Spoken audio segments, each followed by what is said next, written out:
অতিরিক্ত মজুরি দাও, কোম্পানিতে লাভ হলে শ্রমিককে লাভের লভ্যাংশ প্রদান করো,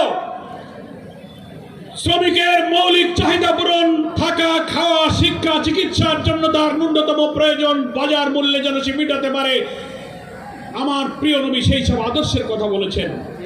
তাই বাংলাদেশ শ্রমিক কল্যাণ ফেডারেশন এই অনুপম শ্রমনীতির জন্য একটি নতুন ধারার ট্রেড ইউনিয়ন রাজনীতি শুরু করেছে।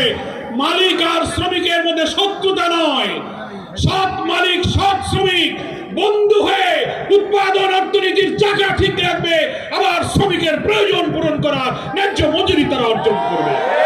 শ্রমিক সৎ থেকে ডিউটিতে ফাঁকি দেবে না, কারখানা অর্থনীতি চালু রাখবে। আবার মালিকও শ্রমিকের ন্যায্য মজুরি না দিয়ে শ্রমিককে ঠকাবে না। উভয়ের মধ্যে সততার ভিত্তিতে সম্পর্ক। বামপন্থী কমিউনিস্টরা বলে শ্রেণী সংগ্রাম হচ্ছে পৃথিবীর ইতিহাস, ক্লাস স্ট্রাগলের কথা বলেন। শ্রমিক কল্যাণ ফেডারেশন নতুন ধারায় বলে না, শ্রেণী সংগ্রাম নয়, সত্য মিথ্যার দ্বন্দ্বই হচ্ছে পৃথিবীর ইতিহাস।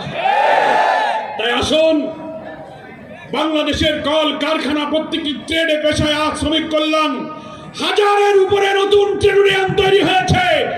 পরিবহন, রিক্সা, রাস্তাঘাটে যত পেশা আছে, কৃষি, রেল, বন্দর, পাটকল, সুতাকল, চিনিকল, যত পেশা তত ট্রেড ইউনিয়ন করে তুলে আমরা শ্রমিক সমাজকে আদর্শ, চরিত্র, নৈতিকতা শিক্ষা দেব।